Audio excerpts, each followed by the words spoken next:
our president, he mentioned in one of his interviews that he was going to make refereeing a profession in Ghana, which I heard he was going to start with We the Academy Young. Maybe you will see a referee running on the field, blowing the whistle, issuing cards, but it's not just like that.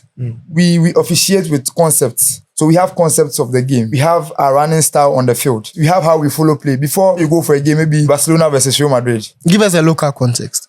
I'm mentioning where I want to get. Okay. Before you go for the game, first of all, you have to know how the teams play. So you have to know how Barcelona play. This is how they attack. Either they start from the back or they are playing kick and run. So that as the referee on the field, you also don't just go and then you are running anyhow. Okay. So you know how this particular team is playing. So when this team gets the ball, you start anticipating. You know, this team, this is how they play. So they like to regain possession. So good. I can stand here. So this is how much I'll run. Yeah. So you know, maybe this team, when they get the ball, they like counter-attack. So as soon as they get the ball, you start moving. Okay. So you know how to position yourself on the field. My dad was the one who introduced this refereeing to me. He told me he had heard of this Academy Young something. Okay. So I was like, oh, okay. Myself, even while I've been playing, I've been admiring the referees. Because admiring referees in Ghana? Oh, yes. I'll be playing and it's like, the referees are the bosses on the field. I mean, I like to be bossy. Because I know a lot of guys want to be footballers. Did you also want to be a footballer? Oh, yeah. I also wanted to be a footballer. I was actually playing for Happy Stars, Gassama Happy Stars. Okay. Yeah, I played juvenile, I played 3rd division. Before later on, I changed my career to refereeing. How much does refereeing pay you in Ghana? How much do you earn? I am officiating in the Division 1 league now. Okay. So per match, we receive 750 cedis. Every week I go for one game. I can go continuously for 4 weeks, then maybe you are rested 1 week or 2 weeks. You continue going the next week. You don't get any extra from the clubs? No. You don't get anything from the clubs? I see where the way he's asking about the clubs, I see where he wants to go. The moment I get on the field of play, I don't know that this team is playing. I know team A, team B. I don't even know the name of the team anymore. Hey. Yes. So over there, I am officiating. Whether this team is suffering or this team is suffering, a foul, a penalty. Becoming an expert in that, it's all about training. As an assistant referee, your major priority is offside. It's training that will make you good. It's training that will make you get there to see the incident. Because you have to be fit. Imagine you have a game where the team has maybe a fast winger. The ball, you see this kind of players. Which means you also have to be able to run like them. Because the moment they get the ball, they are going fast. You also have to get there. Sometimes you can go into a game and then there's a ball. Boom, it comes to this penalty area. That defender this way, Simu. I remember I was in a game between Home Stars and Kotoku Royals at the Old Sports Stadium. Okay. Yeah, and it was a very tough match. The game ended 1-0 in favor of Home Stars. So let me say it was a last minute goal. Okay. And so as the game was going, you know, it was 0-0. And then these Home Stars supporters were all over. Hey, and they win you and they win here. You know, that unkofio, that kind of thing. Were you scared? I would say I was not scared. Because for me, Did you put it out there to them that you put out the like the mood or something that you were not scared, but deep down, I'm sure that sometimes deep down, were you scared? Did you do with him, Kakra? Yeah. Absolutely. Go for it, no baby.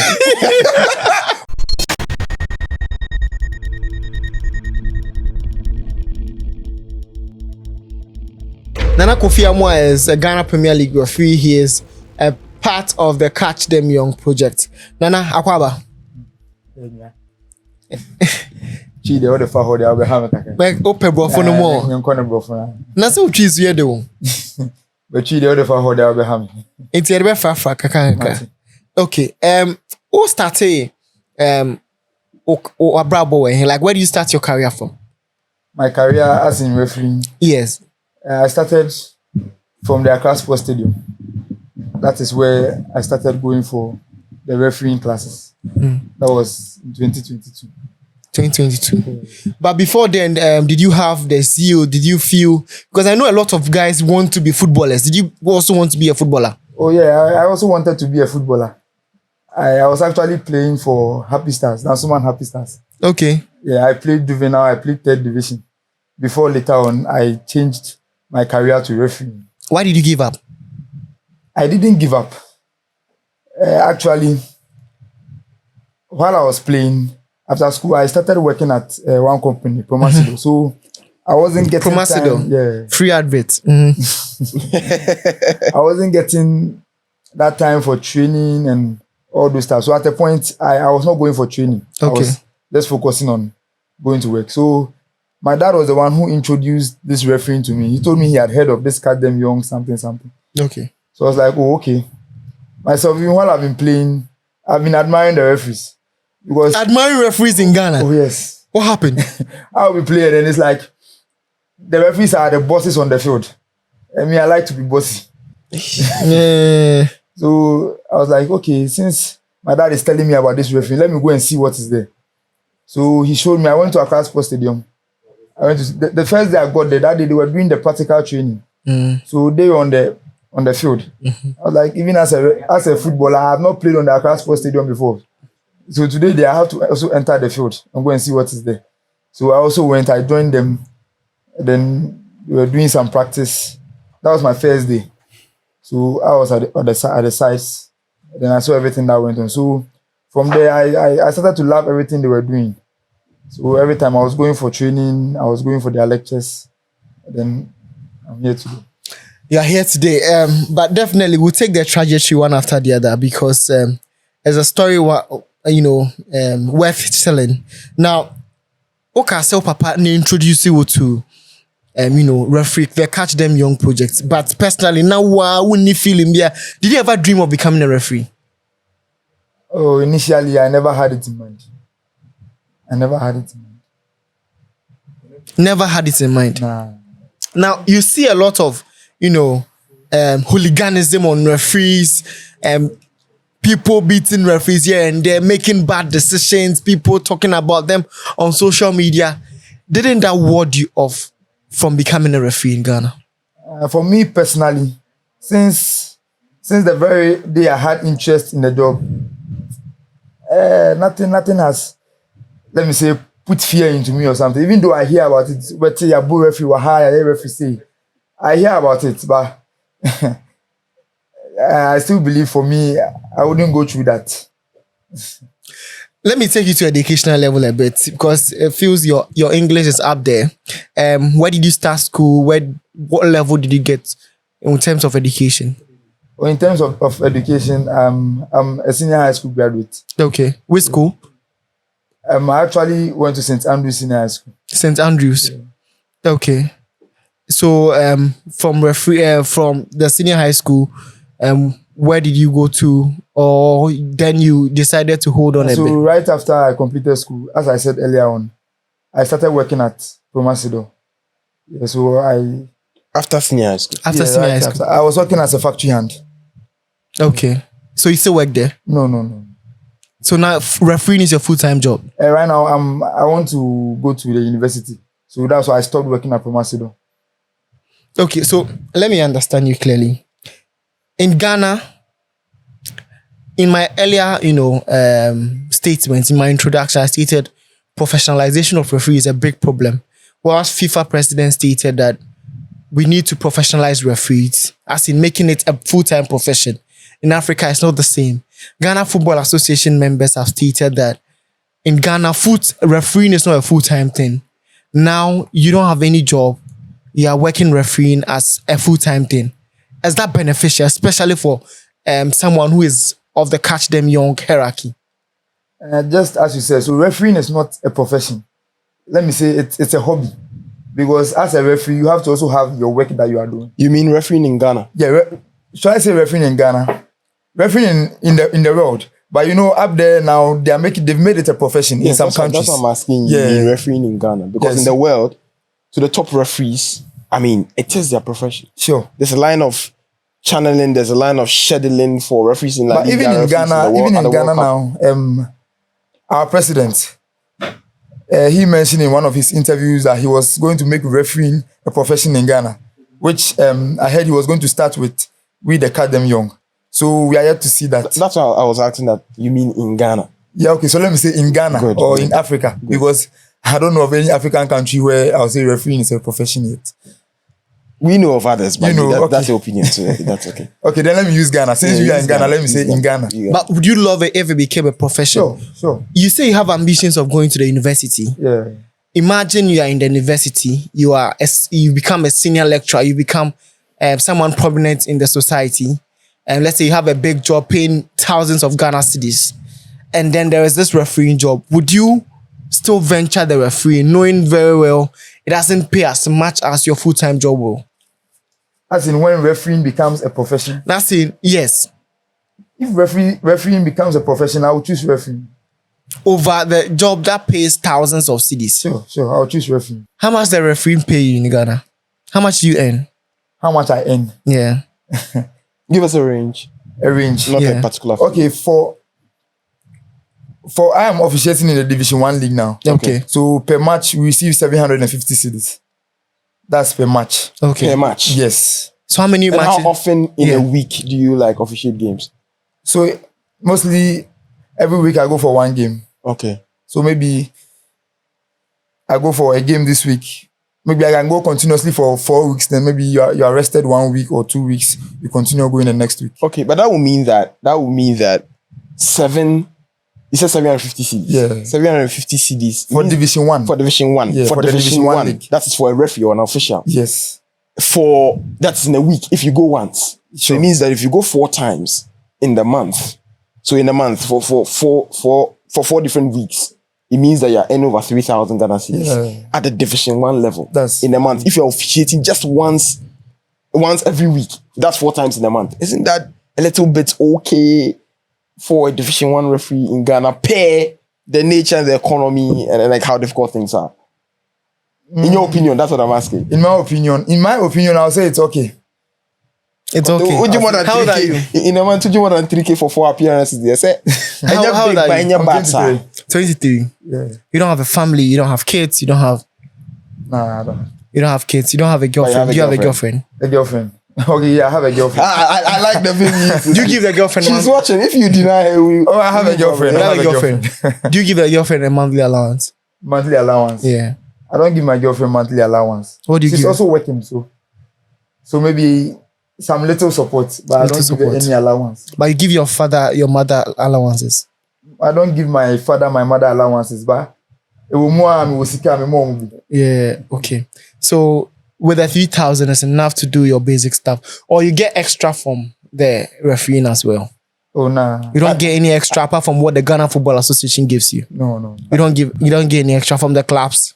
No. You don't get anything from the clubs. Are there, I see where The way he's asking about the clubs, I see where he wants to go. Are there instances where, because you made it clear that you officiate once a week in a month, that's over 3,000 Ghana cedis. Are there instances where you have found yourself maybe in a particular week, something has happened, so you've been able to officiate 2 or 3 games? Have there been any instance 2 or 3 games in a week. in a week? Or like, let's say in one particular week, you're able to officiate 2. Okay, something so happened, there let me was a say it tournament like or this. I spoke about the Division 1 league. That's where I Yeah. officiate. But if you're even if you're a premier referee, sometimes you can come down to officiate in the 2nd division, in the 3rd division. So maybe on a Sunday, I go for a Division 1 league match. During the week, sometimes I can also go for a 3rd division match or a 2nd division match. Yeah. And that would mean that in 1 week, you'll be able to make 1,005. I mean, that's practically possible. Okay, yeah, sure. Let's go back to the Catch Them Young project. I see that 4 years ago, Kurt came to speak about it. It was launched, it was initiated 2021. 13 to 16 years old for those people. At that point, were you a part of them? I'm talking about between that period, back in 2021. Or did you join the project later on? Okay, so I joined in 2022. In 2022. Yes. That's 3 years ago. Yeah, 3 years ago. You were 20 at the time. Sure. So it means that for the project, I mean, the project has been, it's been clearly stated that between 13 to 16 years old, that the project is mainly centered on. But what you're also saying means that if you're 19 years old, you're 18 years old, and you want to become a referee, you have a chance to join the project. Yeah, you still have a chance. How was the experience for you? The experience was great because I think I was lucky. Not long after I joined, they held the first Catch Them Young course at Pram Pram. Okay. And by the grace of God, I was included. Okay. So we went for a 5-day program at Ghanaman. Yeah, so over there we were taught a lot of different things. So let me say, over there they brought us into the game. They taught us a lot of things about the game. So right after that, I went for my very first tournament. That was the Division 1 League Super Cup in Chibi. Oh, okay. Yeah. So the experience has been great. Okay. Let's give us let's delve deeper into the practicalities and the technicalities of being a referee in Ghana, because your ball area matcher, obi a hebo, obi di ref na, they give you a whistle. Hey, pin, then you go chop, pin, then you go chop. But is that really the refereeing? What goes really deep? How technical is it? And what are the fine details that people need to know that if I want to become a referee, it's not just as referees do a lot of running too. So it's like take us into. So talking about refereeing, maybe you see a referee running on the field, blowing the whistle, issuing cards, but it's not just like that. We officiate with concepts. So we have concepts of the game. And we have a running style on the field. So you don't just, we have how we follow play. Before you go for a game, maybe I'm going for a game, maybe Barcelona versus Real Madrid. And then give us a local context. I'm mentioning where I want to get. Yeah, really, go on. So before you go for the game, first of all, you have to know how the teams play. So you have to know how Barcelona play. This is how they attack. Either they start from the back or they are playing kick and run. So that as the referee on the field, you also don't just go and then you are running anyhow. So you know how this particular team is playing. So when this team gets the ball, you start anticipating. You know, this team, this is how they play. So they like to regain possession. So good. I can stand here. So this is how much I'll run.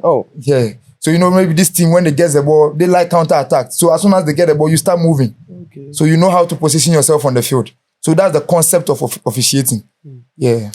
I believe personally, in my writings, I have written a couple about referees, and I believe referees are the law. They have a whistle, they blow it, and the whistle is articulation of God's justice. But we know there are pressures of the game.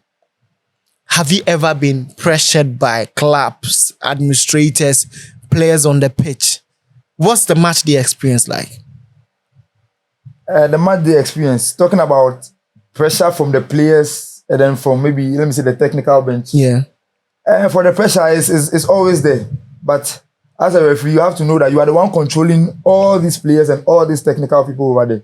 So no matter what pressure, you have to be confident. So confidence is everything. Confidence is everything.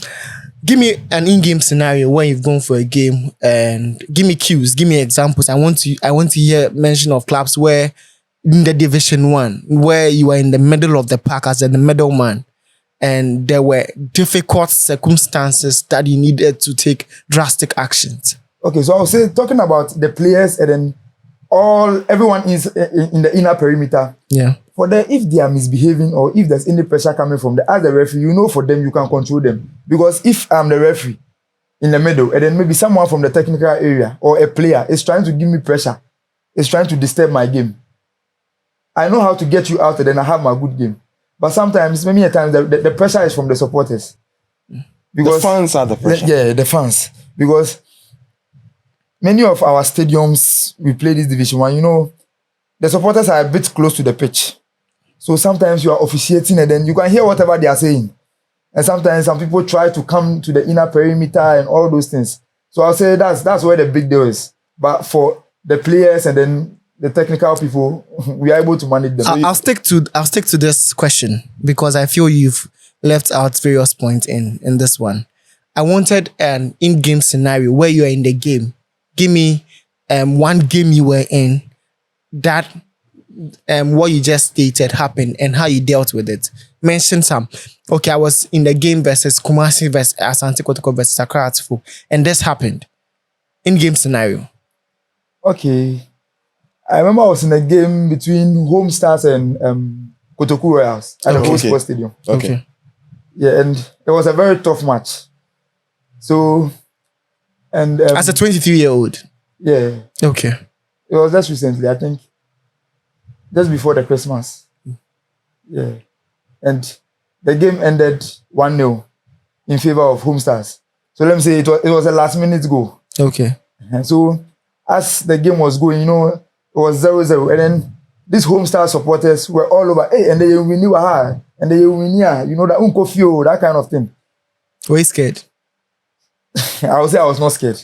Because for me, Did you put it out there to them that you put out the like the mood or something that you were not scared, but deep down, I'm sure that sometimes Deep down, like were you humans, scared? it did with him kakra. And they do it.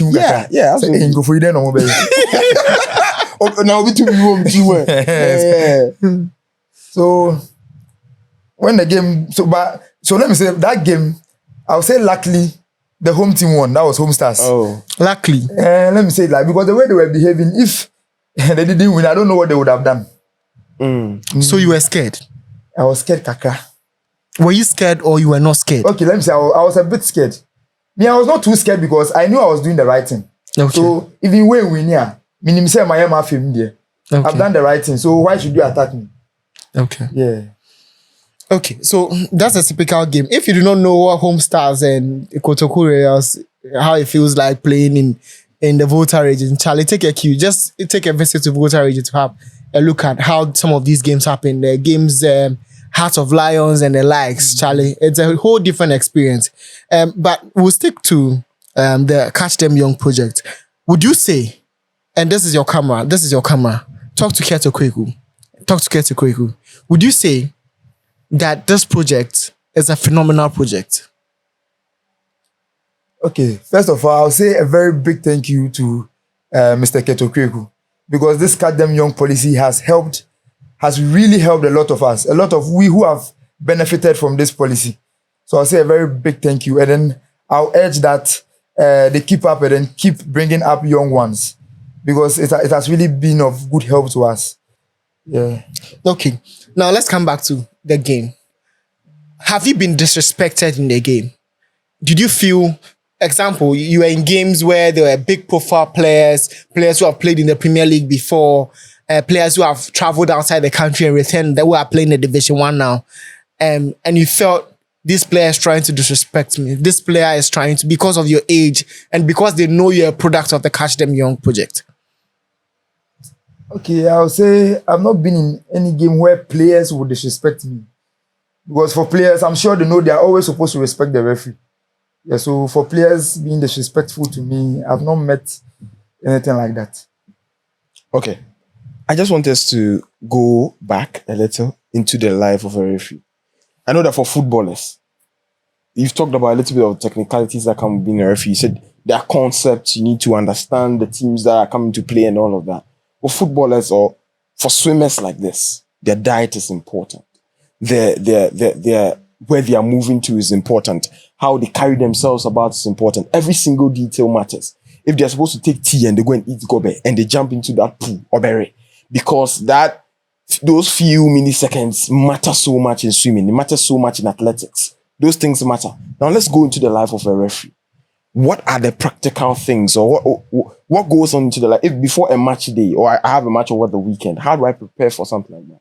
Okay, so talking about that, we have something we call match preparation. Okay. So maybe you get an appointment.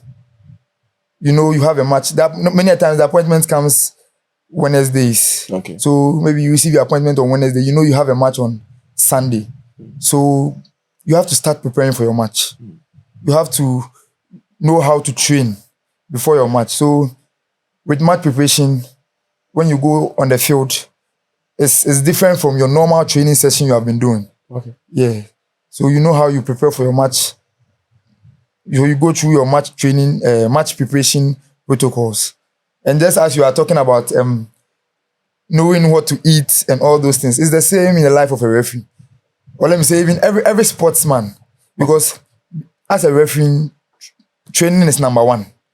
Because almost every day you have to be training. So you can't tell me you'll be eating maybe you are going for a match and then you go and eat fufu before a match. Kinky. Yeah, it's You can't eat kinky before a game. No, you can't. How How will you run? How will you even run? So maybe before a match, in the morning you can eat something heavy. Okay. Maybe many a times in Ghana we play our league matches 3 p.m. 3 p.m. Most of our matches are 3 p.m. Okay. So in the morning, maybe what's around at 8 o'clock on there, you can eat some wachi or Oh, something. bit with diwachi, bit with jollof be. Na dokno ya no patutu. Oh, and a wait to me the dokno because your match is 3 p.m. Okay. It's embo 12 one day na akofom. Okay. Also, the fever of traveling. Because as a referee, you're just like a footballer. You're going to be traveling to venues all over the world. if it's within the country, you're going to be traveling, moving up and down. Has that ever come as a worry to you? Because I think that if you're a football team and you are playing at home, there's an advantage. If you're playing away from home, you know that there's a disadvantage. You're a referee. Wherever you go is not your home. How is that for you? So when, as I was saying, the appointment will come early. So in your match preparation, you also plan how you are going to travel. So maybe I know I'm going to Koforidua.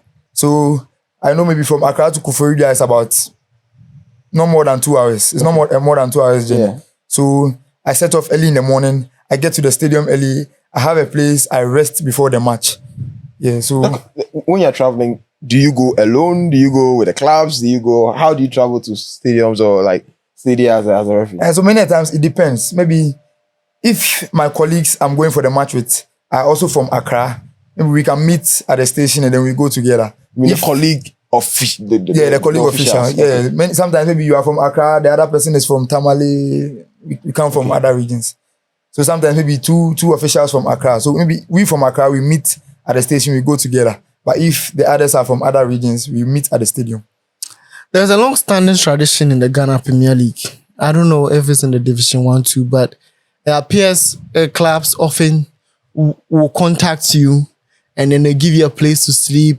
They make sure everything you need is sorted out. Have you encountered this? I've not encountered anything like that. In the division, no club has. No club to make you comfortable. No. Are you saying this here because you don't want any trouble or that is the no, but no club has. Are you sure? No, I'm very sure. But if in that case, any club approached you and gave you all these facilities, gave you everything you needed, even though the Ghana Football Association will equally sort you out, would you take it? I wouldn't take it. Why? I wouldn't take it because now I'm going for a game between two clubs. So if one club is I'm coming to your home and then one club is going to sort me out with all these things, definitely the club is going to expect something from you. So as I know that I'm going for a game, I just go alone. I do my everything alone. When it's time for the game, I go on the field, I do my job, and then I go back home. What are your thoughts on refereeing having preferences? Because in Spain, in La Liga particularly, referees, the La Liga president, they can come out and say, I support Real Madrid. They can candidly say, what are your thoughts on? Because I know that even as a referee, before you became a referee, you had a preference. Let's say you move to the Ghana Premier League now, and you're officiating week in, week out. I'm sure when you were little, you had a preference between Haas and Kotoko, who you'd have really preferred. True or false? Oh. Okay, true, but... True. If you can't now you're a referee, but true or false? When you were young, you had a club you actually preferred. So does that ever come to play when you're on the field as a referee, when maybe your childhood club you support in your heart is Hearts of Folk and they are playing against another team and it's not going well for Hearts? Do you ever feel like, Charlie, do you ever feel like that? Or the ethics just comes to play and you just know that I just have to follow the rules? The moment I get on the field of play, I don't know that this team is playing. I know team A, team B. I don't even know the name of the team anymore. Hey. Yes. So over there, I am officiating. Whether this team is suffering or this team is suffering, a foul. A penalty. That's it. How big are your fellow officials for you? That's not just for you, but in the refereeing job. Because over the world, there's VAR, right? So there's VAR, the people who are looking on the top, even if you make a wrong call as a referee, they can call you back to it so that you make the right decision.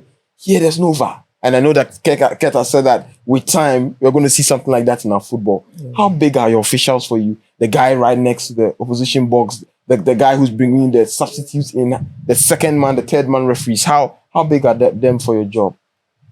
So we are all working as a team.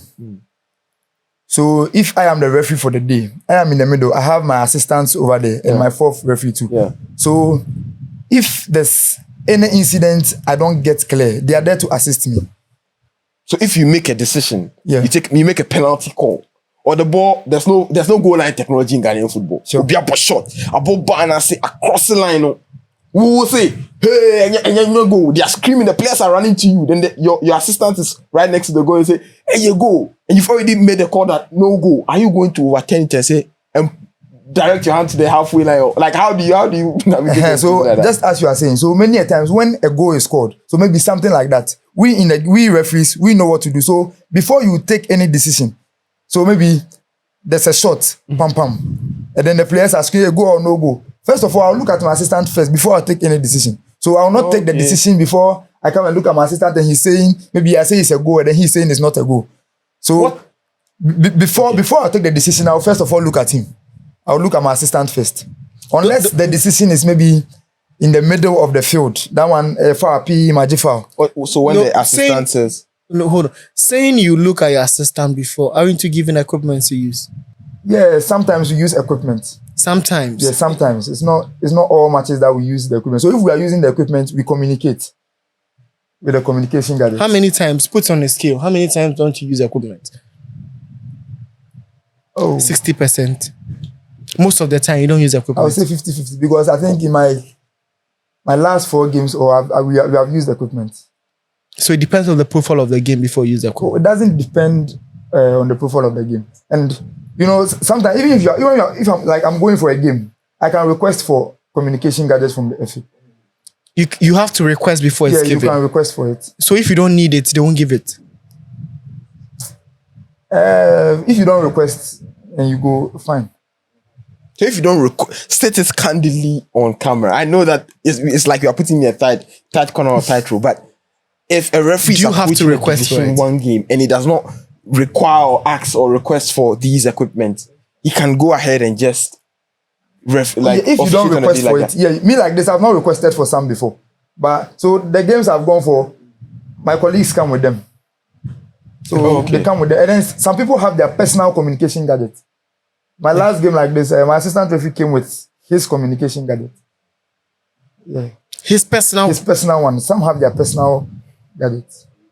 So don't you think the communication gadgets help you, elevate your game? You don't need to look over your shoulder before you make decisions. In the case where you had to make a split-second decision. Yeah, I would say it helps. So why don't you request for them? Or God has blessed you with 5 senses. Ghana football now, Takashina. Because we started normal like this, so if we see if there is video assistant referee, would you use it? Oh, sure. I know the paper dream. Say I know the video assistant referee there. With that one, whilst you are working, whilst you're on the field officiating, they are also watching. So if you take a decision and then they feel you have to come and review, they'll call you. Okay, let's talk about linesman. But I think that in officiating and being a referee, everybody's thinking about the guy who has the whistle in his mouth. Let's talk about the linesman. How difficult is the job of a linesman? Because I don't know Johnny up, down, raising his hand. How technical is it to make sure that because Ghana how do you become an expert in that, and how difficult is the job of a linesman? Okay, so becoming an expert in that, it's all about training. Yeah, I'll say it's all about training. Because as an assistant referee, your major priority is offside. Yeah. Yeah. So being on the line, doing crab walking, sprinting, it's all about those training. Are the terms. Yeah. Crab walking. Yeah. Seagull, then we have crab walking and then we have sprinting. Okay. As for the assistant referee, they do crab walking and then crab walking near the end. movie say, crab no. Wow. If I need to be crab koto. Crab won't say. But the spelling is crab koto.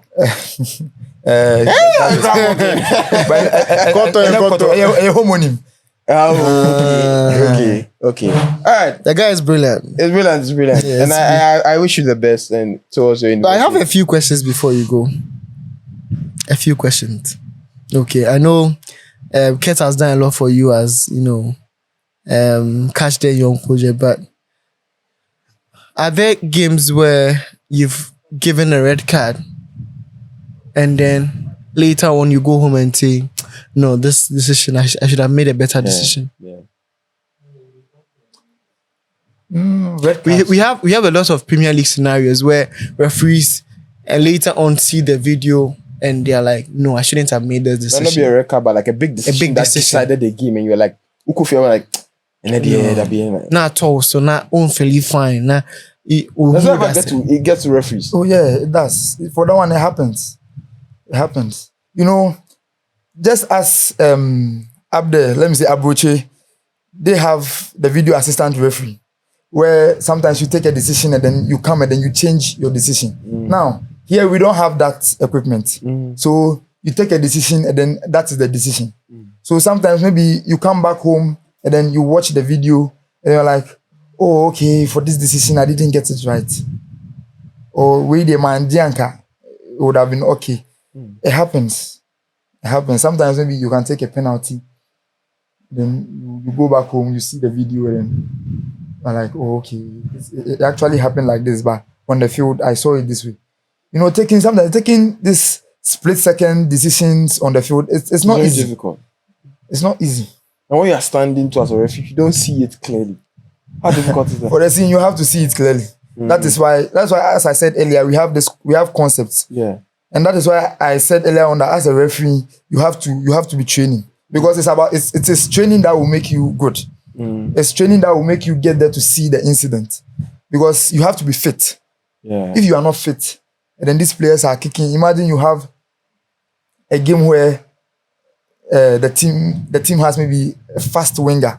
The ball, you see this kind of players. Which means you also have to be able to run like them. Because the moment they get the ball, they are going fast. You also have to get there. Sometimes you can go into a game and then there's a ball. Boom, it comes to this penalty area. That defender this way simu, and then the ball is going. So you're going to sprint. And you're going to sprint. And they're easy. So sometimes maybe you come here, then boom. The time the ball will get there, then maybe there's an incident there. So you have to be there to see that incident and then take the right decision. So it's not easy. It's not easy at all. Okay. Final question about the emotion. Like, has the FA helped you with psychologists to be able to talk to them about some of these things? Because I know a Ghana Premier League referee who had, officiated in a big game and went home, cried all about it because he didn't make a better decision. Who do you talk to when you are feeling down about a game? Okay. Your dad? Not my dad. But I actually have my godfather that I talk to him before I go for every game. After every game, I talk to him. So if I go for a game and then I feel, maybe today I was not happy with my game, the moment I get home, he's the first person I'll call and I'll talk to. Which referee do you want to be like?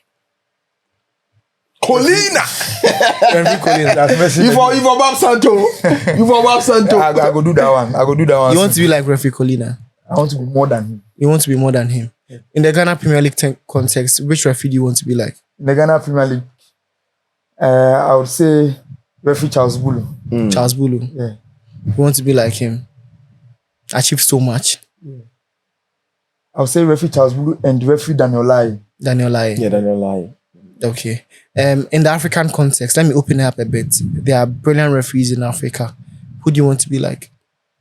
I'll choose Papa Gassama. Gassama, that's Senegalese. Yeah. You want to be like him? Sure. Have you reached out to him? No. Never reach out to him. So let me say, I have a Senegalese friend who could reach out to him on your behalf. You have a message to send to him. Talk to him. Okay, I'll say Papa Gassama. I've been watching a lot of his games and I really like his officiating. I've learned a lot from him. So one day I really wish to meet him in person, one-on-one, so that, and then I wish to train with him so that I can learn something more from him. Okay, lastly, what's that one refereeing? What's that one football term or like rule that both players, fans, referees don't usually get right, or that referees always need to come on top with? What is like one of the most difficult decisions that, like that football term, the fans, players don't usually get? Maybe it's about offside, maybe it's about if the keeper comes forward and there's one more player and goal, this player makes it an offside, this, that. What is that one rule in football that's so difficult for fans and maybe you would like to change, or it should be like this or not like that?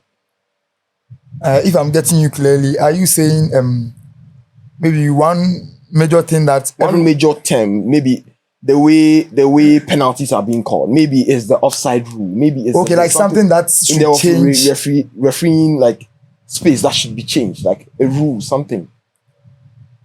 Oh, for me, the rules, the football rules we have now, Yeah, okay. me, I'm okay with them. I'm okay with them. And you know, the rules they make it up there and bring it to us. So we are just to learn it and then apply it. So no matter how it is, that is how they have made it for us. So Does the FA take feedback from you on some of the decisions? Do they take feedback from you, or typically you just go on games and you come back? many times when we go for meetings, we do post-mortem. So Okay. maybe I go for a match Okay. this weekend. We normally meet on Accra here. We meet on Tuesdays. So I go for a match this weekend. On Tuesdays, when we go to meeting, so maybe we talk about my match. We talk everything that happened in the match. We talk about it. We also go for a match. We talk about, so almost everyone who went for a match that weekend, we talk about everyone's match. So whatever that happens in the match, we talk. Sometimes if we have the video, we show the video. We talk about it. Okay. Okay.